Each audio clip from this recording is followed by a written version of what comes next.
I think it's the perfect time to start creating a culture within your organization or your business that showcases you do prioritize health and wellness. How do you build the mental resilience for endurance sport? That is probably a question I get the most regularly on social media, or when I do talks, or when I work with companies. And the way that I build my mental resilience for endurance sport, actually not just for my endurance sport, but also in everyday life, I use a technique called the Ken technique, something that I've just created myself. And when I'm faced with adversity, I feel this is the best time to build resilience. So the more time that I am faced with with adversity, it gives myself a chance to build more resilience.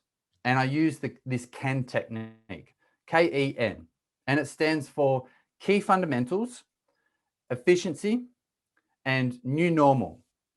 And I'll break them down for you. So the K is key fundamentals. When you're faced with adversity, whether it's now in a pandemic, whether it's, when I'm out on a 100-mile run or on a long bike ride, my legs are hurting, it's pouring with rain, I've dropped my drink bottles, I've got nothing to drink, I've got no money, and I'm still, hours from home. How do I then be resilient and continue to be able to push on the pedals? Or in everyday life right now, people might be struggling with the adversity that they can't go out and they have to stay at home, and maybe they're on furlough, or maybe their job is up in the air, not really sure. This is adversity. How do we deal with this? So the KEN technique, key fundamentals. This is what you need to focus on. What are the key fundamentals you need to do right now, today? So for me, bike riding, to use that as an example, is focus on technique. Okay, what are the key fundamentals I need to do? I need to keep pushing on the pedals, right? I need to make sure I've got a good technique. Can I find some sort of source of water to drink? The key fundamentals that are going to keep me going. Right now, we're in a pandemic. Maybe people are struggling because they're at home and they can't see people, and they feel like this is a massive adversity that's being put in front of them. What are the key fundamentals you need to do right now to take care of yourself on a daily basis? Get up, have a wash, have a shower, get dressed, have some food, maybe do some exercise, and connect with someone. Key fundamentals of living: taking care of yourself, fueling yourself, feeding yourself, and connecting with others. These are the key fundamentals if you are struggling right now with the adversity of the pandemic that you need to focus on. So K is the key fundamentals. The next step is efficiency. Can you be efficient at doing these things? So in the real life example I just gave, can you be efficient at getting out of bed every morning? Can you set an alarm clock to get out at the same time so you're efficient, so you've got the most of the day? Can you develop a routine so you do the same thing at the same time every day, and develop a habit so it becomes easier for you to do and not so much of a struggle? The more you can be efficient in your actions and your thoughts means it's going to be more effective, and they're going to become consistent. So key fundamentals is where your focus is at. Being efficient with what you're doing and how you're doing those key fundamentals. And the final element of the KEN technique is the N, and that's a new normal. Accept that the situation you're in right now, whether that's me riding my bike with no water and it's pouring with rain and I'm still hours from home, or whether that's us living in a pandemic, if you're really struggling with the adversity of not being able to see friends or family or going outside. Accept that this is the new reality right now. This is the new normal.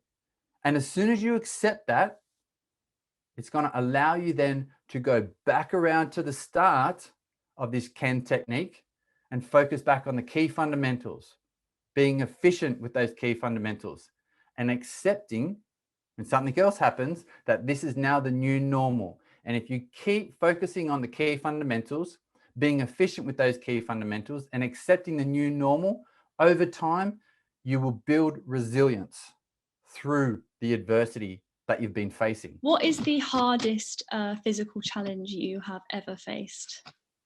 Oh, that's pretty easy. The hardest physical challenge is a self-created ultimate triathlon that I did a few years ago from Morocco to Monaco.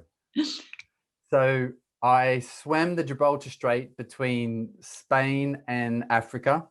I cycled the entire southeast coast of Spain, and then the run leg of the triathlon was from the Spanish-French border to Monaco.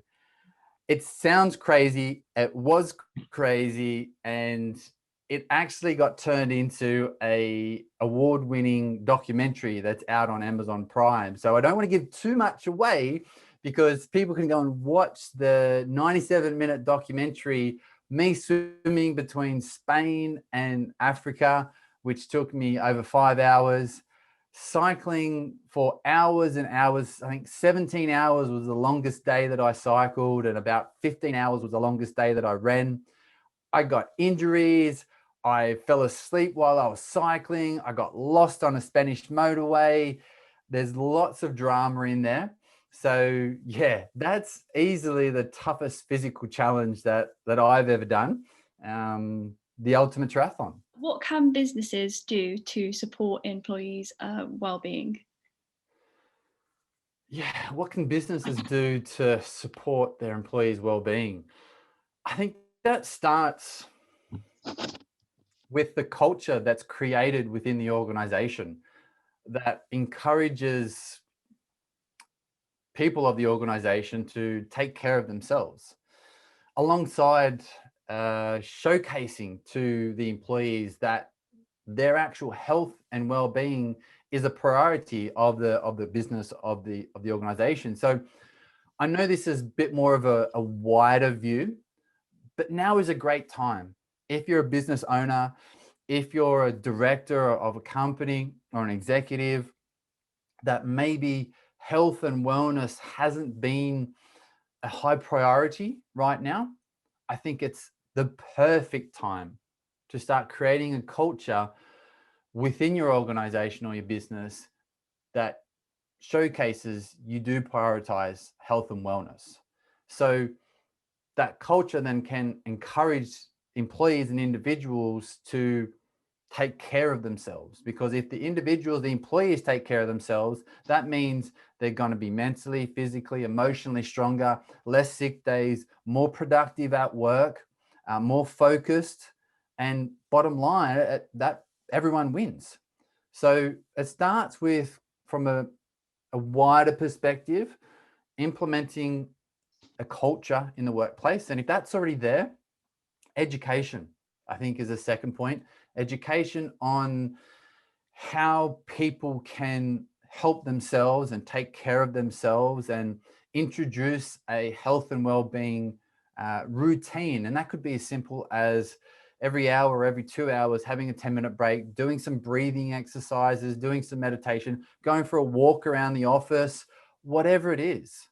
And then the organizations and the businesses need to create those opportunities for employees to take action and use the techniques, use the education that they're learning and implement them into their daily lives. So yeah, I think that's what organizations and businesses can do, is look at it from a wide perspective, from creating a culture where health and well-being is prioritized, educating the employees on ways that they can take care of their health and well-being, and then create opportunities on a daily basis within the workplace, whether that's virtually while people are working from home or back in the office, or a combination of the two.